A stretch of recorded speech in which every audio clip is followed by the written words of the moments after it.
बुलंद इरादों के सफर का सरताज हूँ मैं, शहर से गांव तक सड़कों का मोहताज हूँ मैं। आ रहा हूँ मैं आसाम की सड़कों पर, कुमार इंजीनियरिंग का नया ताज हूँ। Coming soon, Kumar engineering, we understand your need.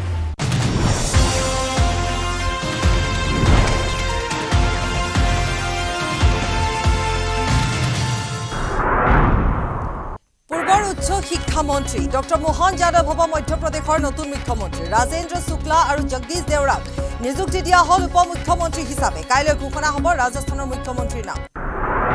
Jammu काश्मीৰৰ পৰা অনুচ্ছেদ 370 প্ৰত্যাহাৰৰ সপক্ষে উচ্চতম ন্যায়ালয়ৰ ৰায়দান।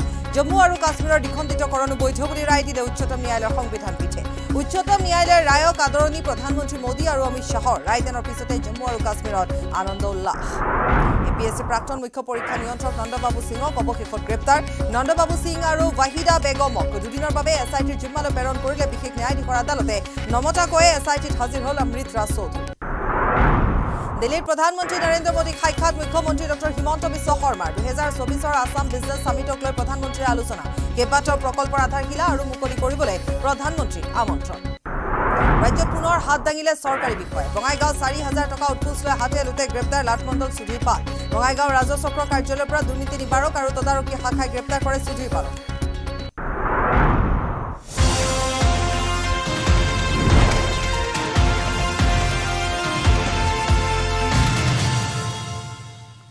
দিনটোৰ শিৰোনামৰ সৈতে ষ্টুডিঅ'ত মই পাপৰি।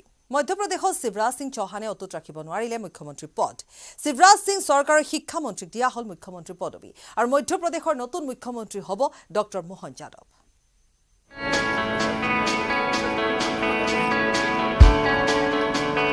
মধ্যপ্ৰদেশৰ সিংহাসনত ডক্টৰ মোহন যাদৱ। উৎকণ্ঠাৰ অৱসান ঘটিল। মধ্যপ্ৰদেশৰ গাদীৰ পৰা আঁতৰিল 4 বাৰৰ মুখ্যমন্ত্ৰী শিৱৰাজ চৌহান। নিৰ্বাচনৰ 7 দিন পিছত অৱশেষত ঘোষণা হ'ল মধ্যপ্ৰদেশৰ নতুন মুখ্যমন্ত্ৰীৰ নাম। শিৱৰাজ চৌহানৰ মন্ত্ৰীসভাৰ উচ্চ শিক্ষামন্ত্ৰী হিচাপে থকা ডক্টৰ মোহন যাদৱক ঘোষণা কৰা হ'ল নতুন মুখ্যমন্ত্ৰী ৰূপে। প্ৰথমবাৰলৈ নিযুক্ত হোৱা 2 উপমুখ্যমন্ত্ৰী পদত বহিল ৰাজেন্দ্ৰ শুক্লা আৰু জগদীশ দেৱৰা। মধ্যপ্ৰদেশৰ মুখ্যমন্ত্ৰীৰ দৌৰত থকা বহুকেইজন নেতাক চেৰাই বিজেপিৰ পৰ্যবেক্ষকে দক্ষিণ উজ্জয়িনী সমষ্টিৰ বিধায়ক ডক্টৰ মোহন যাদৱৰ ওপৰতে মাৰিলে মোহৰ। বিজেপি নেতৃত্বৰ এই চমকপ্ৰদ সিদ্ধান্তই তুলপাৰ লগাইছে ৰাজনীতি। আনন্দত উল্লসিত হৈ পৰিছে মোহন যাদৱৰ সমৰ্থকসকল। এফালে মধ্যপ্ৰদেশৰ মুখ্যমন্ত্ৰীৰ দায়িত্ব লাভ কৰিয়েই সতীৰ্থ বিধায়ক তথা জনগণক কৃতজ্ঞতা প্ৰকাশ কৰিলে নৱনিৰ্বাচিত মুখ্যমন্ত্ৰী ডক্টৰ মোহন যাদৱে। मैं माननीय यशस्वी प्रधानमंत्री माननीय नरेंद्र मोदी जी का, माननीय गृह मंत्री अमित शाह जी का, यशस्वी राष्ट्रीय अध्यक्ष माननीय जेपी नड्डा जी का, मैं हमारे प्रदेश के यशस्वी मुख्यमंत्री माननीय शिवराज सिंह जी का, यशस्वी अध्यक्ष माननीय वीडी शर्मा जी का, हमारे अपने वरिष्ठ नेता माननीय नरेंद्र सिंह जी तोमर साहब का, माननीय कैलाश जी विजयवर्गीय राष्ट्रीय महामंत्री भाजपा, माननीय प्रहलाद पटेल जी वरिष्ठ नेता, माननीय राकेश सिंह जी, हमने सब ने मिलकर संकल्प किया। मेरे जैसे छोटे कार्यकर्ता को एक बड़ी जवाबदारी दी। मैं जवाबदारी की इस बड़े काम को बता सकता हूं कि केवल ये भाजपा ही है जो सामान्य से छोटे से कार्यकर्ताओं को भी इतनी बड़ी जवाबदारी देती है। यही हमारा अपना भाजपा का चरित्र है। भाजपा के इस नए दायित्व के मैं लिए हृदय से आभार भी मानता हूं और आप सबके विश्वास के साथ निश्चित रूप से जो विकास का कारवा बढ़ाया माननीय मुख्यमंत्री शिवराज सिंह जी चौहान ने और यशस्वी प्रधानमंत्री के नेतृत्व में, निश्चित रूप से हम इसको आगे बढ़ाएंगे। एक बार फिर मैं हमारे लिए जो स्लोगन था एमपी के मन में मोदी और मोदी के मन में एमपी, इस स्लोगन के आधार पर निश्चित रूप से उनके विकास के सपने को लेकर आगे चलेंगे। দক্ষিণ উজ্জয়িনীৰ বিধায়ক মোহন যাদৱে 2013 চনত প্ৰথমবাৰ বিধায়ক হিচাপে নিৰ্বাচিত হৈছিল। 2020 চনত মধ্যপ্ৰদেশ চৰকাৰৰ কেবিনেট মন্ত্ৰীৰ পদ যচা হৈছিল যাদৱক। ক্ৰমাগতভাৱে তৃতীয়বাৰলৈ জয়ৰ ইতিহাস ৰচা মোহন যাদৱে অৱশেষত ৰাজ্যখনক সন্মুখৰ পৰা নেতৃত্ব দিয়াৰ সুযোগ লাভ কৰিলে। बहुत बहुत बधाई भाई मोहन जी यादव को, बहुत बहुत बधाई। देखिए, मोहन यादव जी के बारे में जो मुझे जानकारी है, बहुत पुराने कार्यकर्ता हैं और वो संघ के काम में लगे रहे, विद्यार्थी परिषद में भूमिका निभाई, बीजेपी में भी लगातार तीसरी बार से वो जो विधायक बन रहे हैं, जमीन से जुड़े हुए कार्यकर्ता हैं, उज्जैन से विधायक हैं और निश्चित रूप से जो यहाँ तक मध्य प्रदेश की यात्रा, विकास यात्रा चली है, इसको और आगे बढ़ाने की भूमिका उनकी रहेगी। আনহাতে মধ্যপ্ৰদেশত এতিয়াৰে পৰা দুগৰাকীকৈ উপমুখ্যমন্ত্ৰী নিযুক্তিৰ সিদ্ধান্ত লোৱা হৈছে। সেই অনুসৰি ৰাজেন্দ্ৰ শুক্লা আৰু জগদীশ দেৱৰাক নিৰ্বাচিত কৰা হৈছে উপমুখ্যমন্ত্ৰী হিচাপে। নৰেন্দ্ৰ সিং টোমৰক নিযুক্তি দিয়া হৈছে বিধানসভাৰ অধ্যক্ষৰূপে। উল্লেখযোগ্য, 5 ৰাজ্যৰ নিৰ্বাচনী ফলাফলৰ পিছত মিজোৰাম আৰু তেলেংগানাৰ মুখ্যমন্ত্ৰীৰ পদ প্ৰায় লগে লগে চূড়ান্ত হৈ পৰিছিল। কিন্তু আন 3খন ৰাজ্যৰ মুখ্যমন্ত্ৰী পদক লৈ অনিশ্চয়তাৰ সৃষ্টি হৈছিল যদিও দেওবাৰে ঘোষণা কৰা হৈছিল ছত্তীশগড়ৰ নৱনিৰ্বাচিত মুখ্যমন্ত্ৰী বিষ্ণু দেওচাইৰ নাম। সোমবাৰে মধ্যপ্ৰদেশৰ মুখ্যমন্ত্ৰী মোহন যাদৱৰ নাম ঘোষণাৰ পিছত এতিয়া সকলোৰে চকু ৰাজস্থানৰ ওপৰত। মঙলবাৰে ৰাজস্থানৰ মুখ্যমন্ত্ৰী পদৰ নিৰ্বাচনক লৈ দুপৰীয়াৰে পৰা বিজেপিয়ে আৰম্ভ কৰিব বৈঠক। এই বৈঠকেই নিৰূপণ কৰিব কোন হ'ব ৰাজস্থানৰ পৰৱৰ্তী মুখ্যমন্ত্ৰী। News desk, news 18 Assam north east. Jammu কাশ্মীৰৰ পৰা অনুচ্ছেদ 370 প্ৰত্যাহাৰৰ সপক্ষে ৰায় দিলে দেশৰ সৰ্বোচ্চ ন্যায়ালয়ে। অনুচ্ছেদ 370 বাতিলক বৈধ আৰু সাংবিধানিক আখ্যা দি কেন্দ্ৰীয় চৰকাৰক বৃহৎ সকাহ দিলে উচ্চতম ন্যায়ালয়ে। জম্মু কাশ্মীৰ আমাৰ জম্মু কাশ্মীৰৰ অনুচ্ছেদ 370 বাতিল বৈধ আৰু সাংবিধানিক। জম্মু কাশ্মীৰৰ দ্বিখণ্ডিতকৰণকো বৈধতা দিলে দেশৰ উচ্চতম ন্যায়ালয়ে। In exercise of power under Article 370(1)(d), applying all the provisions of the Constitution of India to the state of Jammu and Kashmir is valid. Such an exercise of power is not mala fide merely because all the provisions were applied together without following a piecemeal approach. अनदेखी की गई वो सभी 2019 চনৰ 5 আগষ্ট 4 বছৰ পূৰ্বে সংসদৰ মজিয়াত কেন্দ্ৰীয় গৃহমন্ত্ৰী অমিত শ্বাহে ঘোষণা কৰিছিল জম্মু কাশ্মীৰৰ পৰা সংবিধানৰ অনুচ্ছেদ 370 বাতিলৰ কথা। দেশজুৰি বিতৰ্কৰ সৃষ্টি জম্মু কাশ্মীৰৰ বিভিন্ন দল সংগঠনে বিৰোধ কৰিছে, কিন্তু সময় যেন সকলোকে বুজাই দিলে অনুচ্ছেদ 370 বাতিলৰ সুবিধা অসুবিধাৰ কথা। তাৰ মাজতে উচ্চতম ন্যায়ালয়ত দাখিল হৈছিল কেন্দ্ৰীয় চৰকাৰৰ সিদ্ধান্তৰ বিৰুদ্ধে বহুকেইটা গোচৰ। উচ্চতম ন্যায়ালয়ে এইসমূহ গোচৰৰ দীঘলীয়া শুনানিৰ অন্তত 5জনীয়া সংবিধান পীঠে দিলে গোচৰৰ চূড়ান্ত ৰায়। মুখ্য ন্যায়াধীশ DY চন্দ্ৰচূড়, ন্যায়াধীশ SK কৌল, ন্যায়াধীশ সঞ্জীৱ খান্না, ন্যায়াধীশ BR গৱাই আৰু ন্যায়াধীশ সূৰ্যকান্তৰ সংবিধান পীঠে ৰায় দিলে 4 বছৰৰ পূৰ্বে কেন্দ্ৰীয় চৰকাৰৰে গ্ৰহণ কৰা সিদ্ধান্তৰ পক্ষে। জম্মু কাশ্মীৰ পুনৰ গঠন আইন 2019 বাহাল ৰাখিলে উচ্চতম ন্যায়ালয়ে। লগতে কলে শীঘ্ৰে জম্মু কাশ্মীৰক দিব লাগিব ৰাজ্যৰ মৰ্যাদা। লাডাখক কেন্দ্ৰীয় শাসিত অঞ্চলৰূপে ৰখাৰ পক্ষত ৰায় দিলে উচ্চতম ন্যায়ালয়ে। 2024 ছেপ্টেম্বৰৰ ভিতৰত নিৰ্বাচন পতাৰো পৰামৰ্শ দিলে উচ্চতম ন্যায়ালয়ে। The views of the legislature of the state under the first proviso to Article 3 are recommendatory. Thus, Parliament's exercise of power under the first proviso to Article 3 under the proclamation was valid and not mala fide. The Solicitor General stated that the statehood of Jammu and Kashmir will be restored except for the carving out of the Union Territory of Ladakh. In view of the statement, we do not find it necessary to determine whether the reorganization of the state of Jammu and Kashmir into 2 Union Territories of Ladakh and Jammu and Kashmir is permissible under Article 3. However, we uphold the validity of the decision to carve out the Union Territory of Ladakh in view of Article 3A, read with Explanation 1, which permits forming a union territory by separation of a territory from any state. একে সময়তে উচ্চতম ন্যায়ালয়ে প্ৰকাশ কৰিলে যে ৰাষ্ট্ৰপতি শাসন জাৰিক ন্যায়ালয়ত প্ৰত্যাহ্বান জনাব নোৱাৰি। ন্যায়াধীশ DY চন্দ্ৰচূড়ে ৰায় পাঠ কৰি ক'লে ৰাষ্ট্ৰপতিয়ে 370 অনুচ্ছেদ বাতিল কৰিব পাৰে। The President, while deciding if the power under Article 370 Clause 3 must be exercised, determines if the special circumstances which warranted a special solution in the form of Article 370 have ceased to exist. This is a policy decision which completely falls within the realm of the executive. The court cannot sit and appeal over the decision of the President of India on whether the special circumstances which led to the arrangement under Article 370 have ceased to exist.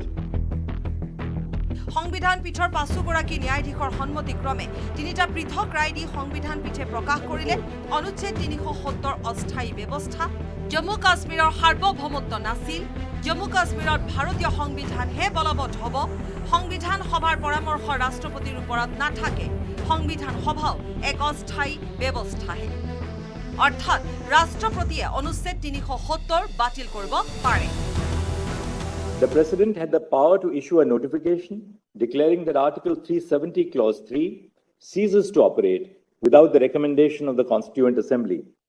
The continuous exercise of power under Article 370, Clause 1 by the President indicates that the gradual process of constitutional integration was ongoing. The declaration issued by the President under Article 370, Clause 3 is a culmination of the process of integration and as such is a valid exercise of power. Thus, CO 273 is valid. K. The Constitution of India is a complete code for constitutional governance. News Desk Report, News 18, Ahom Northeast.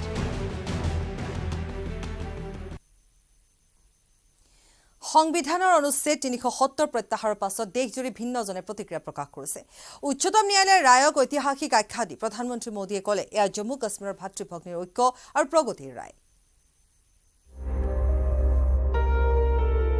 কেন্দ্ৰীয় চৰকাৰৰ সিদ্ধান্ত সঠিক আছিল জম্মু কাশ্মীৰৰ পৰা সংবিধানৰ 370 অনুচ্ছেদ প্ৰত্যাহাৰ বৈধ আৰু সাংবিধানিক আছিল জম্মু কাশ্মীৰৰ পৰা সংবিধানৰ 370 অনুচ্ছেদ প্ৰত্যাহাৰ কৰাৰ প্ৰায় 4 বছৰৰ অন্তত দেশৰ উচ্চতম ন্যায়ালয়ে কেন্দ্ৰীয় চৰকাৰৰ বিৰুদ্ধে তৰা গোচৰৰ চূড়ান্ত ৰায় দিলে উচ্চতম ন্যায়ালয়ৰ ৰায়ে কেন্দ্ৰীয় চৰকাৰ তথা বিজেপি চৰকাৰক দিলে ৰাজনৈতিক মাইলেজ 2024 নিৰ্বাচনৰ পূৰ্বে উচ্চতম ন্যায়ালয়ৰ সংবিধান পীঠৰ ৰায়ে যেন দেশৰ জনগণক ক'লে চৰকাৰৰ কাম-কাজ সঠিক দিশত আগবাঢ়িছে উচ্চতম ন্যায়ালয়ৰ ৰায়ৰ পিছতে প্ৰধানমন্ত্ৰী নৰেন্দ্ৰ মোদীয়ে টুইটযোগে এই ৰায়ক ঐতিহাসিক আখ্যা দি ক'লে উচ্চতম ন্যায়ালয়ৰ এই ৰায় উজ্জ্বল ভৱিষ্যতৰ প্ৰতিচ্ছবি আমি জম্মু কাশ্মীৰ আৰু লাডাখবাসীৰ সপোন পূৰাবলৈ সংকল্পবদ্ধ অনুচ্ছেদ 370 ভুক্তভোগী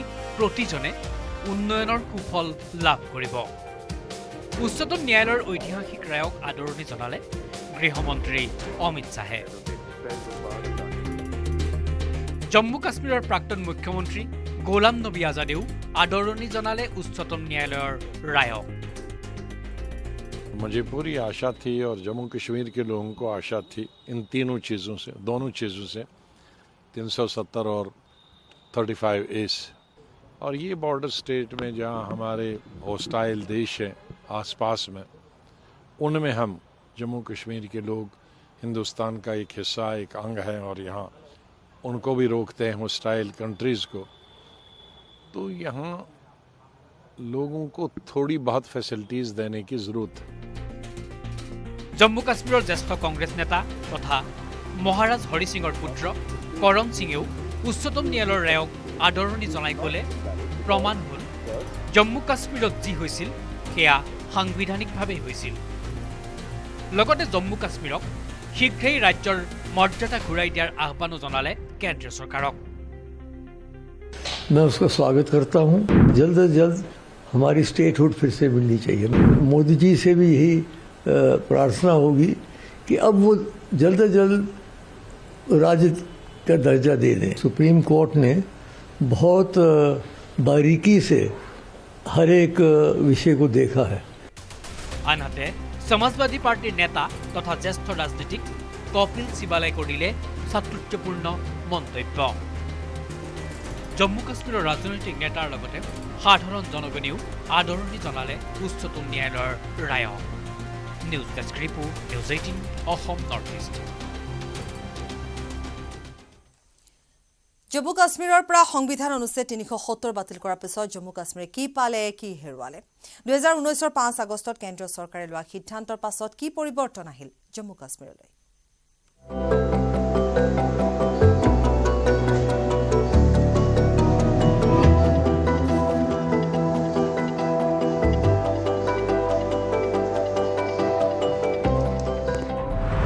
সংবিধানৰ অনুচ্ছেদ 370 জম্মু আৰু কাশ্মীৰক প্ৰদান কৰা হৈছিল বিশেষ সাংবিধানিক সুৰক্ষা জম্মু কাশ্মীৰৰ নাগৰিকত্বৰ বাবে আছিল সুকীয়া আইন। কিছু আইন বলবতৰ বাবে প্ৰয়োজন হৈছিল ৰাজ্য চৰকাৰৰ অনুমোদন। দেশৰ আন প্ৰান্তৰ নাগৰিকেও জম্মু কাশ্মীৰত ক্ৰয় কৰিব নোৱাৰিছিল ভূমি সম্পত্তি। তদুপৰি কেন্দ্ৰই জম্মু কাশ্মীৰত ঘোষণা কৰিব নোৱাৰিছিল অৰ্থনৈতিক জৰুৰীকালীন অৱস্থা। কিন্তু জম্মু কাশ্মীৰৰ এই সাংবিধানিক ৰক্ষা কৱচৰ আওতাতে ৰাজ্যখনত দেখা গৈছিল সন্ত্ৰাসবাদৰ এখন বিভৎস ছবি। জম্মু কাশ্মীৰত ভাৰতীয় সেনালৈ শিল দলিওৱা ঘটনা আছিল তেনেই স্বাভাৱিক। दिन दाड़े हमारे एक और परिवार पर रात को एक डेड बॉडी निकली, उसी घर पर अभी ब्लास्ट हुआ। 5 साल का बच्चा, उसका पूरा शरीर उड़ चुका है। কাশ্মীৰৰ পণ্ডিতক বিতাৰণকে ধৰি সংঘটিত হৈছিল ইটোৰ পিছত সিটো দেশ জোকাৰি যোৱা হিংসাত্মক ঘটনা। आज जो है यहाँ पे सारी दुकानें खुली है, मार्केट ओपन है, जो लोगों का जनजीवन है वो सामान्य तौर पे चल रहा है। जिस तरह से नॉर्मल लाइफ जो है वो कहीं कोई डिस्टर्बेंस नहीं है। জম্মু কাশ্মীৰৰ পৰা অনুচ্ছেদ ৩৭০ প্ৰত্যাহাৰৰ পিছত যোৱা 4 বছৰে জম্মু কাশ্মীৰত দেখা গৈছে এখন পৃথক ছবি।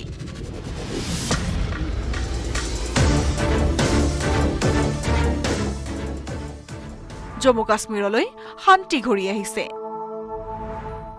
জম্মু কাশ্মীৰত ত্বৰান্বিত হৈছে উন্নয়ন।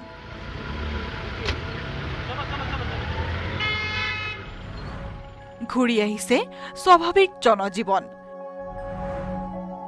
বৃদ্ধি পাইছে বিনিয়োগ।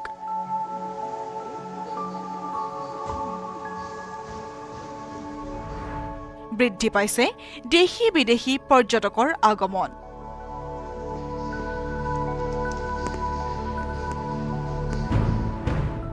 জম্মু কাশ্মীৰত নিৰ্মাণ হৈছে 100 কোটি টকীয়া 800 মিটাৰৰ সুৰংগ।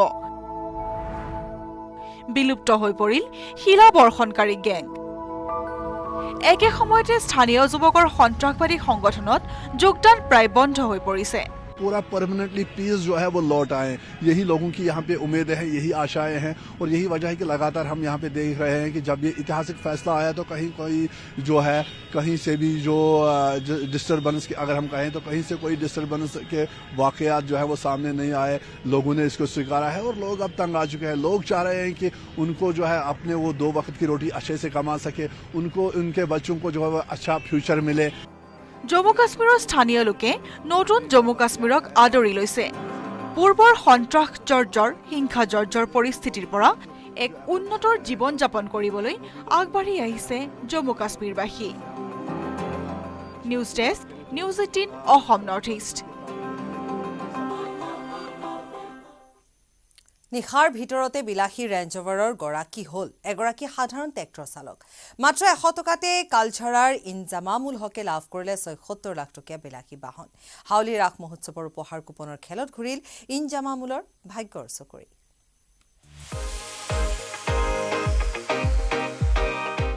কপালত থাকিলে সকলো ঘটে। নিশাটোৰ ভিতৰতে ভাগ্যই সলনি কৰি দিলে ভিনিহিয়েক খোলখালীৰ জীৱন। মাত্ৰ 100 টকাত ৭৬ লাখ টকীয়া ৰেঞ্জ ৰভাৰৰ গৰাকী হ'ল ইনজামামুল হক। 100 টকাত কপাল ফুলিল ইনজামামুল হকৰ। কালিলৈকে ট্ৰেক্টৰ চলাই ইনজামামুলে মুকলি কৰিছিল পেটৰ ভাতমুঠি। কাইলৈৰ পৰা ৰাজপথত ৰেঞ্জ ৰভাৰ চলাবলৈ সক্ষম হৈ পৰিল ইনজামামুল। কেৱল ইনজামামুলেই নহয়, ভাগ্যই লগ দিলে ইনজামামুলৰ ভিনিহিয়েককো। 100 টকাৰ টিকেটত ভিনিহিয়েক চাইফুলে পালে ৱেগনাৰ বাহন। হাউলিৰ ৰাস মহোৎসৱৰ লটাৰীৰ নাম আছে। এই লটাৰীৰ এটা টিকট পাবলৈ নিশা নিশা পৰ দিয়ে অজস্ৰ লোকে। তেনেকৈয়ে ইনজামামুল হক আৰু চাইফুল ইছলামে একেলগে শাৰী পাতি ক্ৰয় কৰিছিল 4টা টিকট। আশা আছিল যদিও ভবা নাছিল আশাই এদিন বাস্তৱ হৈ পৰিব। হাউলি ৰাস মহোৎসৱৰ উদযাপন সমিতিৰ উদ্যোগত আয়োজিত উপহাৰ কুপন খেলৰ প্ৰথম পুৰস্কাৰ লাভ কৰি সকলোৰে দৃষ্টিৰ কেন্দ্ৰবিন্দু হৈ পৰিল হাউলিৰ উত্তৰ কালচাৰ ইনজামামুল হক। আনহাতে ইনজামামুলৰ ভিনিহিয়েক সাইফুল ইছলামে লাভ কৰিছে ষষ্ঠদশ পুৰস্কাৰ ৱেগনাৰ বাহন। সাইফুলৰ ঘৰ জনিয়াৰ চিটলি গাঁৱত। এই খবৰত উৎফুল্লিত হৈ পৰিছে ভিনিহিয়েক ফুলখালীয়েক দুয়োটাৰে পৰিয়াল। এথান উৰি যাম হেনে লাগছে 10-15 দিন মান হৈছে। কাউণ্টাৰতে কাটিছিল কাউণ্টাৰৰ পৰা লাইন পাতিব লগা হৈছিল। লাইন পাতিব লগা হৈছিল। কিমান টাইম লাইন পাতিছিল? মোটামুটি 4-5 ঘণ্টা। এইটো মানে আমাৰ চলোৱা সক্ষম নাই, আমি বিক্ৰী কৰিব লাগিব আৰু বিক্ৰী কৰি কিবা এটা বিজনেছ কৰিব লাগিব আৰু সৰু সুৰা। আমাৰ সৰু ভণ্টি জয়। কিমান নম্বৰ? এইটো 15 নম্বৰ।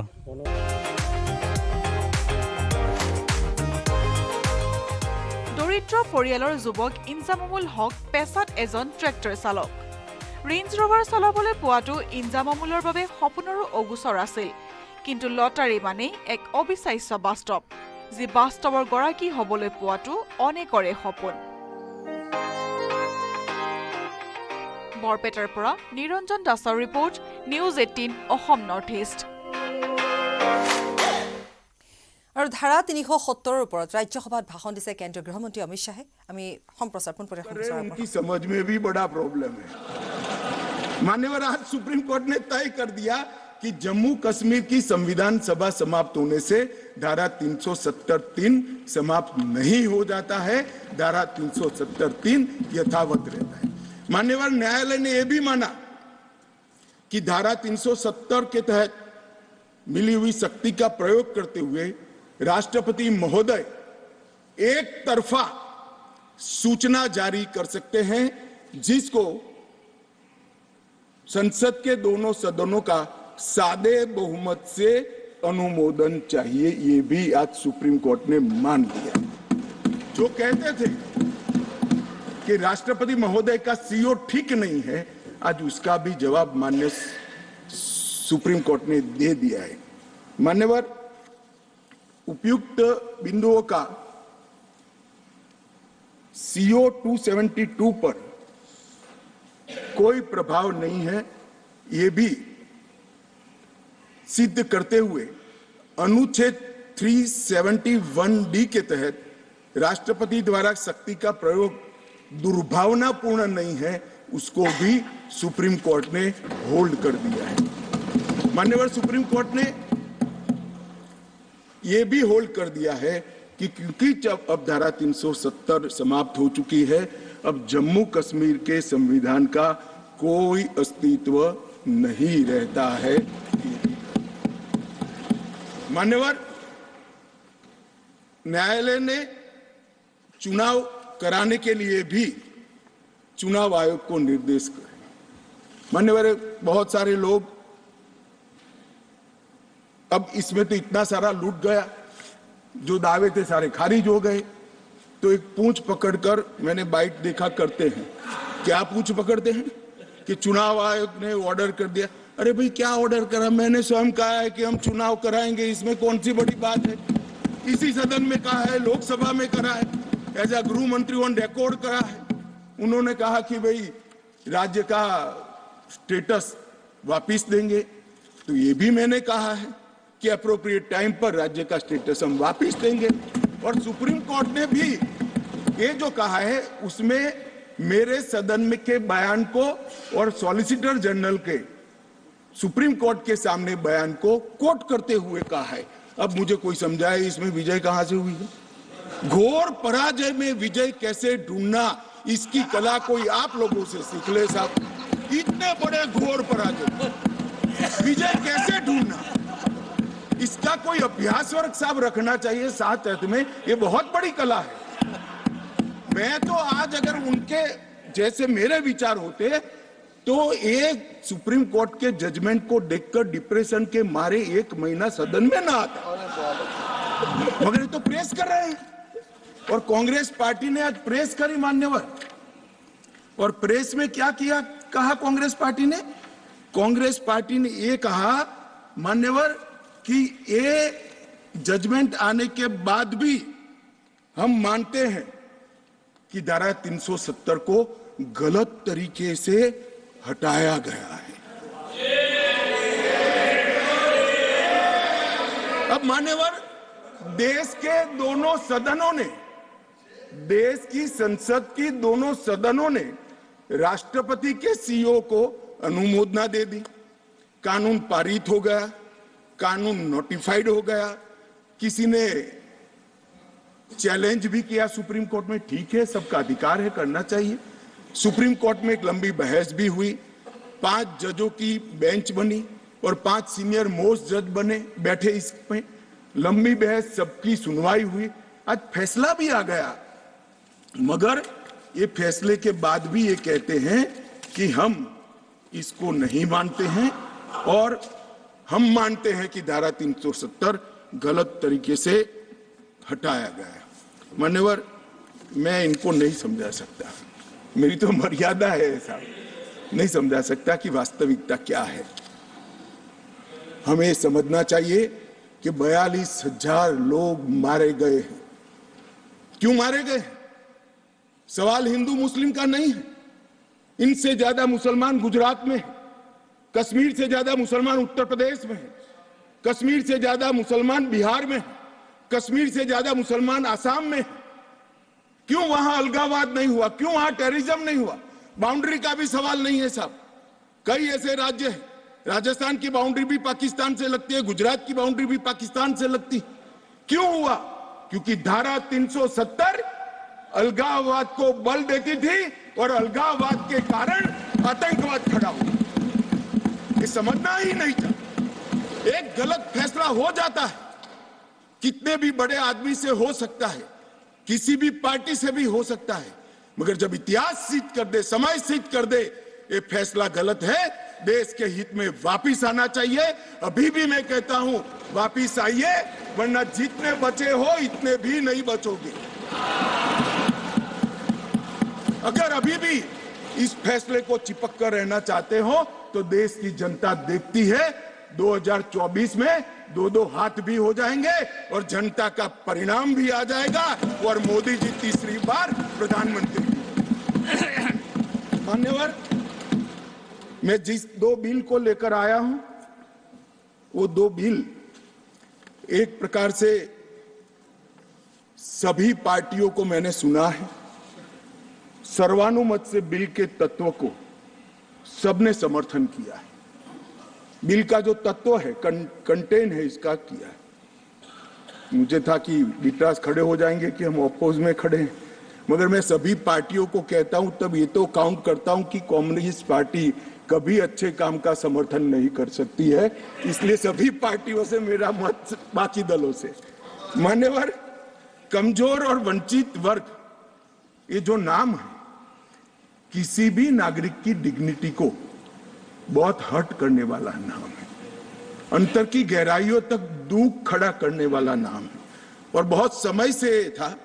आज प्रधानमंत्री जी ने एक जो फैसला लिया है, जिस फैसले को वास्तविक स्वरूप देने के लिए मैं आपके सामने उपस्थित हुआ हूं, इसमें कमजोर और वंचित वर्ग की जगह अन्य पिछड़ा वर्ग ये नाम जोड़ने का फैसला दिया है, जो संवैधानिक ढंग से संवैधानिक शब्द है। मान्यवर, दूसरा बिल जो है, वो दूसरा बिल जम्मू कश्मीर में सालों से अलग अलग प्रकार के विस्थापित हुए। मान्यवर, 80 के दशक से आतंकवाद की शुरुआत हुई, 89 से चरम सीमा पर पहुंचा।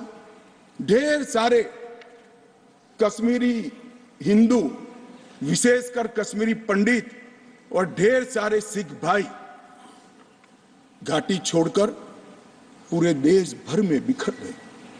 जम्मू में गए, बेंगलुरु गए, गुजरात गए, दिल्ली गए, फरीदाबाद गए, देश भर में बिखरे। सभी राज्यों ने उनकी आवभगत भी की, सभी राज्यों ने उनको रिजर्वेशन भी दिया, कई राज्यों ने उनको नौकरी में प्रायोरिटी दी भी। कश्मीरियों को गले लगाने का काम पूरे देश ने किया है, पूरे देश की जनता ने। मान्यवर, वो बिखरे और ऐसे बिखरे कि अपने ही देश में वो विस्थापित हो गए, निराश्रित हो गए। जिनके पास अरबों खरबों की संपत्ति थी, वो दर दर की ठोकरे खाने के लिए मजबूर हो गए। मान्यवर, उन लोगों को सम्मान देने के लिए, और ये आंकड़ा कोई छोटा मोटा आंकड़ा नहीं है, 46,631 परिवार जो रजिस्टर्ड है वो वहां से विस्थापित हुए हैं और 1,57,967 लोगों ने हमारे बहुत प्रयास के बाद 19 के बाद हमने एक अभियान चलाया, हर शहर में जाकर एडवर्टाइज दिया है, ऑनलाइन रजिस्ट्रेशन हो गया है और इतने लोग अब तक रजिस्टर्ड हुए। तनख्वाह साहब ने कहा कि बहुत सारे हैं, करना चाहिए, मैं तो उनको निमंत्रित करता हूं। तनख्वाह साहब आप जितने भी छूट गए इसकी सूची लाइए, आधी सेकंड में मैं रजिस्टर कर आपको एक्नॉलेजमेंट।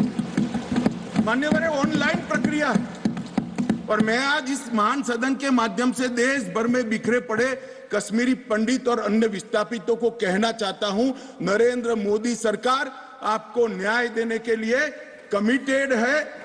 आप मुझे लिखिए, कश्मीर सरकार को लिखिए, किसी भी विज्ञ के बगैर आपका रजिस्ट्रेशन कर दिया जाएगा।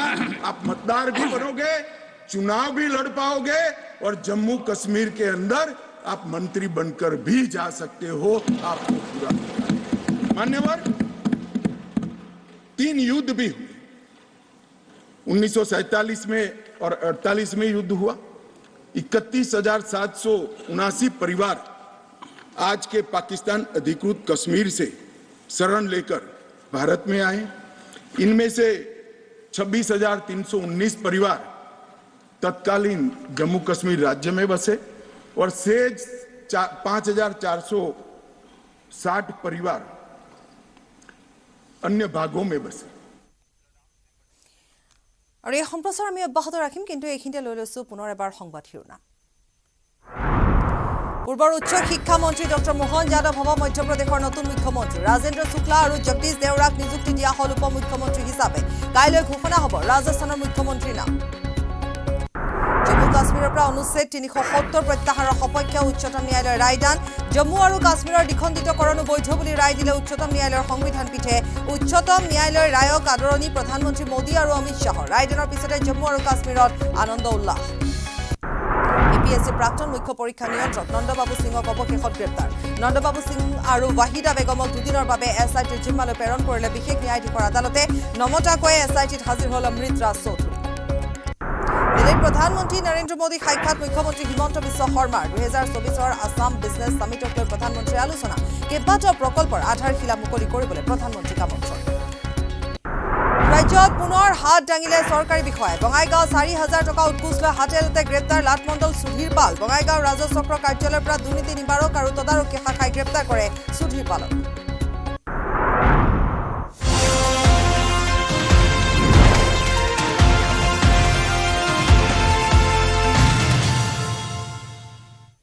এপিএছচি কেলেংকাৰী 6জনলৈ বৃদ্ধি পালে গ্ৰেপ্তাৰ হোৱা অভিযুক্তৰ সংখ্যা। দীৰ্ঘ সময় ধৰি চলোৱা জেৰাৰ অন্তত গ্ৰেপ্তাৰ হ'ল ৰাকেশ পালৰ অতি ঘনিষ্ঠ নন্দবাবু সিং। ইপিনে পুৱাৰে পৰা 3 ৰাজপত্ৰিত বিষয়াক এছআইটিয়ে চলালে মাৰাথন জেৰা। এপিএছচি কেলেংকাৰী আৰু এছআইটিৰ তদন্ত। এছআইটিয়ে চলাই থকা জোৰদাৰ তদন্তত এইবাৰ গ্ৰেপ্তাৰ কৰা হ'ল নন্দবাবু সিঙক। নন্দবাবু সিঙক গ্ৰেপ্তাৰ কৰিলে এছআইটি। দীৰ্ঘ সময় জেৰাৰ অন্তত আজি গ্ৰেপ্তাৰ কৰা হ'ল নন্দবাবু সিঙক, যি নন্দবাবু সিং ৰাকেশ পালৰ কাৰ্যকালত এপিএছচিৰ প্ৰধান পৰীক্ষা নিয়ন্ত্ৰক আছিল। এই নন্দবাবু সিঙৰ বিৰুদ্ধে আছিল বহু অভিযোগ। ইয়াৰ পূৰ্বৰ তদন্তত নন্দবাবু সিঙক গ্ৰেপ্তাৰ কৰা হোৱা নাছিল যদিও শেহতীয়াকৈ এছআইটিত হাজিৰ হ'বলৈ নিৰ্দেশ দিয়া হৈছিল। দেওবাৰে জেৰাৰ অন্তত যাবলৈ দিয়া হৈছিল। আজিও পুনৰ সমন জাৰি কৰা হৈছিল। আজি এছআইটিত হাজিৰ হয়। দীৰ্ঘ সময় জেৰাৰ অন্তত নন্দবাবু সিঙক গ্ৰেপ্তাৰ কৰিলে এছআইটিয়ে।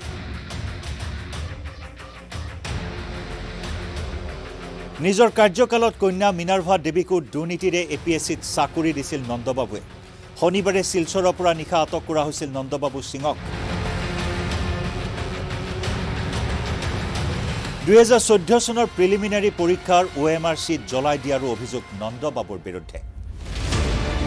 উল্লেখযোগ্য যে 2014 বৰ্ষৰ প্ৰিলিমিনাৰী পৰীক্ষাৰ প্ৰায় 49,000 OMR চিট জ্বলাই দিয়াৰ অভিযোগ উত্থাপন হৈছিল নন্দবাবু সিঙৰ বিৰুদ্ধে।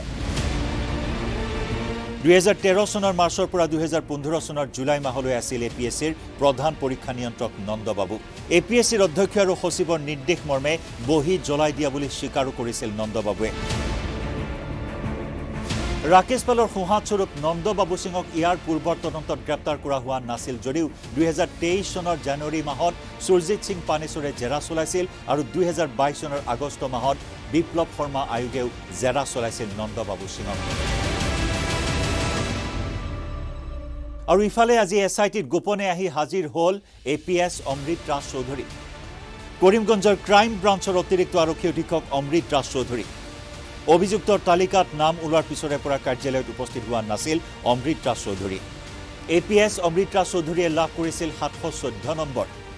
টেবুলেশ্যন চিটত অমৃত ৰাজ চৌধুৰীৰ নম্বৰ বঢ়াই দিছিল 854 নম্বৰ পাল বাহিনীয়ে। কিন্তু আশ্চৰ্যকৰ কথা হ'ল যে APSৰ বাবে উত্তীৰ্ণ হোৱা নাছিল অমৃত ৰাজ চৌধুৰী। অমৃত ৰাজ চৌধুৰীয়ে APSৰ বাবে যোগ্যতাৰ বাবে যিখিনি নম্বৰৰ প্ৰয়োজন সেই নম্বৰে লাভ কৰা নাছিল পৰীক্ষা। অমৃত ৰাজে সমাজতত্বৰ উত্তৰ বহীত লাভ কৰিছিল 93 নম্বৰ। ৰাকেশ পালে জালিয়াতিৰে 93 নম্বৰ বৃদ্ধি কৰিছিল 133লৈ।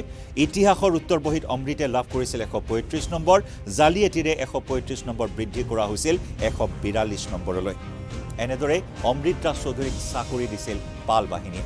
আৰু তাৰ সমান্তৰালকৈ আজিৰ দিনটোত এছআইটিত হাজিৰ হ'ল 2013 বৰ্ষৰ আন দুগৰাকী অভিযুক্ত ক্ৰমে ধীৰাজ কুমাৰ জৈন আৰু APS দীপাংকৰ দত্ত লহকৰ। এছআইটিত এই দুয়োজন বিষয়াক ACS ধীৰাজ কুমাৰ জৈন আৰু APS দীপাংকৰ দত্ত লহকৰক মাৰাথন জেৰা চলালে এছআইটিয়ে। কিন্তু এইসকলক গ্ৰেপ্তাৰ কেতিয়া হ'ব সেই সন্দৰ্ভত ৰৈ গ'ল এটা প্ৰশ্ন। এৰা ধৰাৰ মাজেৰে পুনৰ এছআইটিয়ে চলাইছে নেকি এই তদন্ত প্ৰক্ৰিয়া? ইয়াৰে দীপাংকৰ দত্ত লহকৰে লাভ কৰিছিল 711 নম্বৰ। মৌখিক পৰীক্ষাত যোগ্যতাৰ কাট অফ মাৰ্ক আছিল 766 নম্বৰ।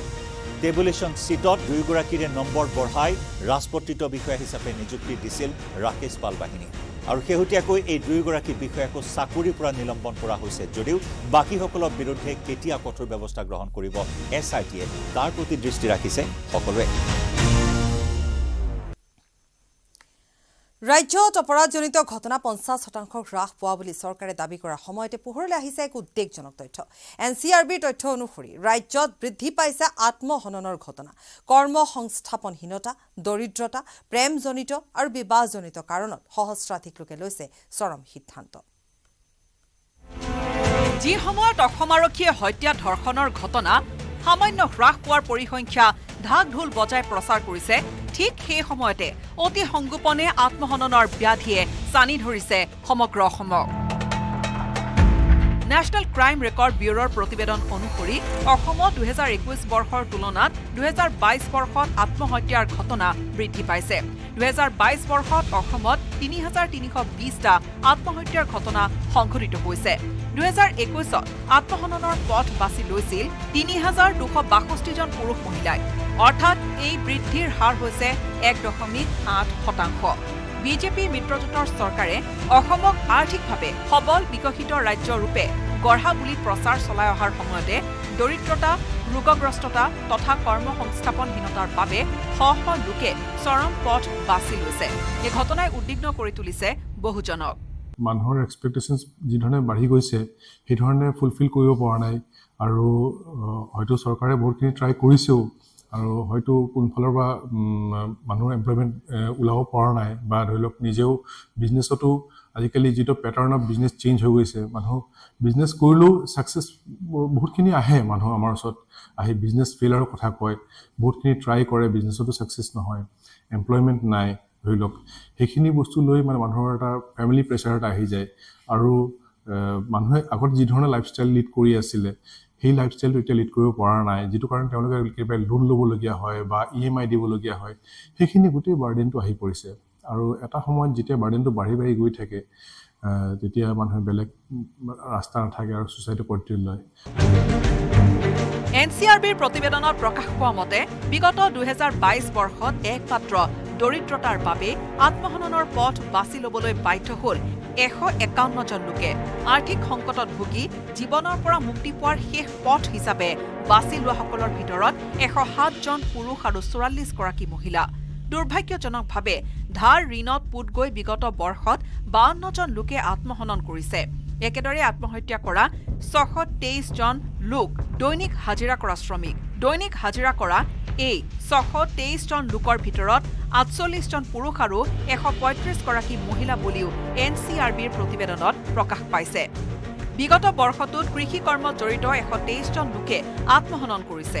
অসমত কৰ্মসংস্থাপনহীনতাৰ বাবে 2020 চনত 234 জন, 2021 411 জন আৰু 2022 চনত 150 জন লোকে আত্মহননৰ পথ বাছি লৈছে। আজিকালি ল'ৰা ছোৱালীবোৰ নিজকে ষ্টেবল হেৰি কৰি ৰাখিব পৰা নাই, গতিকে তেওঁলোকে সেই খুব মাইণ্ড ফ্লাকচুৱেশ্যনছ খুব হৈ থাকে, যিটো কাৰণত তেওঁলোকে ধৰি লওক এজনৰ মানে মাল্টিপল ৰিলেশ্যনছ ৰাখে আজিকালি। সেইটো কাৰণে সেইটো এটা ডাঙৰ এটা ইছ্যু হৈ গৈছে যে যিজনে ৰিলেশ্যনত আটাইতকৈ খুব বেছি চিৰিয়াছ হৈ থাকে তেওঁ এই গোটেই বাৰ্ডেনটো তেওঁৰ ওপৰত পৰি যায়, গতিকে তেওঁ ইজিলি হয়তো ল'ব নোৱাৰে। বিগত বৰ্ষটোত অসমত আত্মহত্যা কৰা লোকসকলৰ 1011 গৰাকী মহিলা যদিও ইয়াৰে 429 গৰাকীয়ে গৃহিণী। একেদৰে বিগত বৰ্ষটোত অসমত 69 গৰাকী চৰকাৰী কৰ্মচাৰী আৰু 565 জন বৃত্তিমুখী কৰ্মৰে জড়িত ব্যক্তিয়েও আত্মহত্যাৰ পথ বাছি লয়। আনহাতে এই সময়ছোৱাত প্ৰেমজনিত কাৰণত 359 জন লোকে আৰু বিবাহজনিত কাৰণতো আন 357 জন লোকে চৰম সিদ্ধান্ত লয়। ড্ৰাগছৰ বাবে অসমত আত্মহত্যা কৰে 64 জন যুৱক যুৱতীয়ে, আনহাতে আত্মহত্যা কৰা 143 জন লোকে স্নাতকোত্তীৰ্ণ। পৰীক্ষা তথা শৈক্ষিক কাৰণতো 412 জন ছাত্ৰ ছাত্ৰীয়ে আত্মহননৰ পথ বাছি লৈছে। দুৰ্ভাগ্যজনকভাৱে বিগত বৰ্ষটোত বিভিন্ন ৰোগত আক্ৰান্ত হোৱা সৰ্বমুঠ 344 জন লোকে আত্মহনন কৰে। ধীৰে ধীৰে এক গুৰুতৰ সামাজিক সমস্যালৈ পৰিণত হোৱা আত্মহত্যাৰ ঘটনাসমূহ ৰোধ কৰাৰ ক্ষেত্ৰত বিশেষ পদক্ষেপ গ্ৰহণ কৰাটো অতিকৈ প্ৰয়োজনীয় হৈ পৰিছে।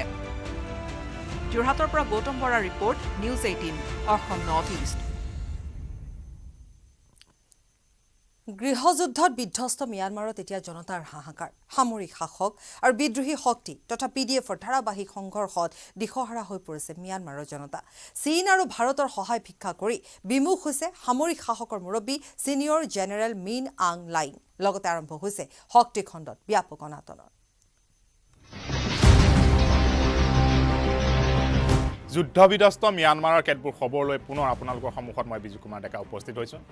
আৰু এই চুবুৰীয়া যুদ্ধবিধ্বস্ত ম্যানমাৰৰ 65% অধিক ভূমি অঞ্চল ইতিমধ্যে জনগণ সমৰ্থিত পিপুলছ ডিফেন্স ফ'ৰ্চৰ হাতত যোৱাৰ সময়ত বাকী থকা অঞ্চলছোৱাত নিজৰ আধিপত্য সুৰক্ষিত বা অক্ষত ৰখাৰ ক্ষেত্ৰত সামৰিক জুণ্টা বাহিনীয়ে বিশেষ তৎপৰতা অৱলম্বন কৰা দেখা গৈছে। এই ক্ষেত্ৰত ভাৰত চৰকাৰৰ পৰা সহায় ভিক্ষা কৰি বিমুখ হৈছে, চীনৰ পৰা সহায় ভিক্ষা কৰি বিমুখ হৈছে, কিয়নো সশস্ত্ৰ সংগ্ৰাম চলাই থকা সশস্ত্ৰ বিদ্ৰোহীসমূহক যুদ্ধ পৰিহাৰ কৰি আলোচনাৰ মেজলৈকে অহাৰ বাবে ভাৰতৰ পৰা যিখিনি সহায় ভিক্ষা কৰিছিল জুণ্টা চৰকাৰৰ তৰফৰ পৰা, সেই ক্ষেত্ৰত ফেডাৰেল ডেমক্ৰেচিৰ কথা কৈ বিমুখ কৰিছে জুণ্টা বাহিনীক।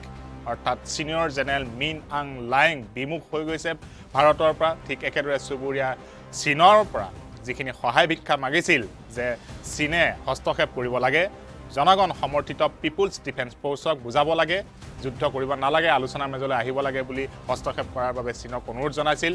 3 ব্ৰডাৰহুড এলায়েন্সক যুদ্ধ পৰিহাৰ কৰি আলোচনাৰ মেজলৈ অহাৰ বাবে চীনৰ সহায় বিচাৰিছিল, কিন্তু চীন এই ক্ষেত্ৰত নিমাত নীৰৱ।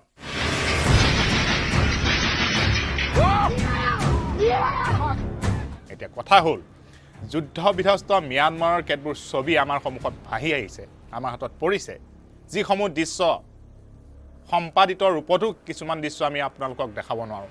এনে এক পৰিৱেশ, যিসমূহ অঞ্চল ইতিমধ্যে বাৰ্মিজ সেনাক আঁতৰাই পিপুলছ ডিফেন্স ফ'ৰ্চ আৰু সশস্ত্ৰ বিদ্ৰোহী সংগঠনসমূহে নিজৰ কব্জালৈকে আনিছে, সেইসমূহ অঞ্চলত পুনৰ নিজৰ কব্জালৈ নিবৰ বাবে বাৰ্মিজ সেনাবাহিনীয়ে আকাশ মাৰ্গেৰে তাত বোমা নিক্ষেপ কৰিছে। আকাশ মাৰ্গেৰে ধাৰাসাৰ দিনে নিশাই যিকোনো মুহূৰ্তত বোমা বিস্ফোৰণ সংঘটিত কৰাৰ ফলত অগণন লোক তাত নিহত হৈছে, আহত হৈছে।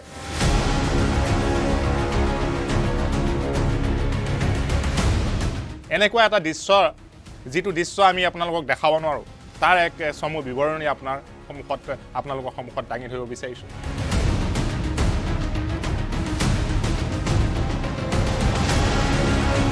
এটা অঞ্চল, টাং নেশ্যনেল লিবাৰেশ্যন আৰ্মিৰ অধ্যক্ষিত এটা অঞ্চল, সেই সশস্ত্ৰ বিদ্ৰোহী সংগঠনটোৱে বাৰ্মিজ আৰ্মি কেম্পসমূহ ধ্বংস কৰি সেই অঞ্চলটো নিজৰ কব্জালৈকে লৈ গ'ল।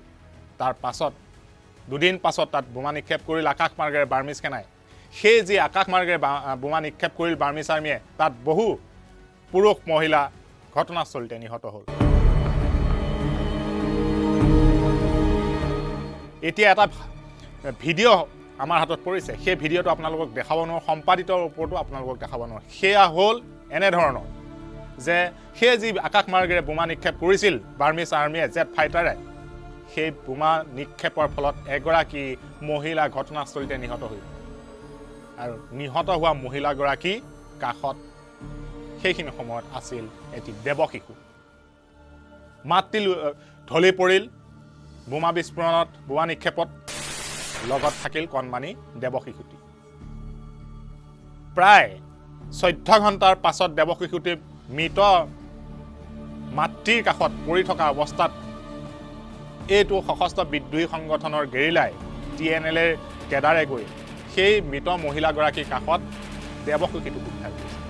কি ভয়াৱহ, কি মৰ্মান্তিক দৃশ্য! এনেধৰণৰ দৃশ্যসমূহ সম্পাদিত ৰূপতো আমি আপোনালোকৰ সন্মুখত দেখাব নোৱাৰোঁ। মানৱ অধিকাৰ কেনেদৰে লুণ্ঠন হৈছে ম্যানমাৰৰ ভূখণ্ডত, সেই দৃশ্য ইতিমধ্যে ৰাষ্ট্ৰসংঘৰ কেতবোৰ তথ্যই স্পষ্ট কৰি দিছে।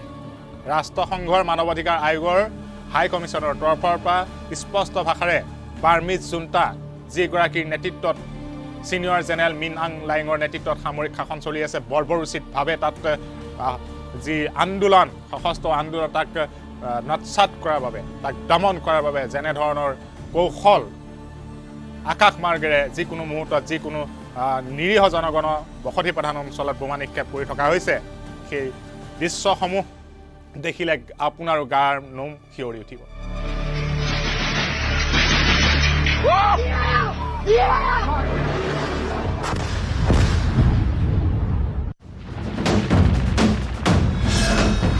ভাৰতৰ গৌৰৱ গোটেই বিশ্বতেই ইয়াৰ সন্মান।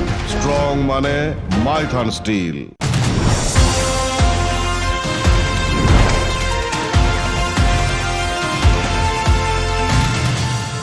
বাতৰিয়া প্ৰধানমন্ত্ৰীৰ দায়িত্ব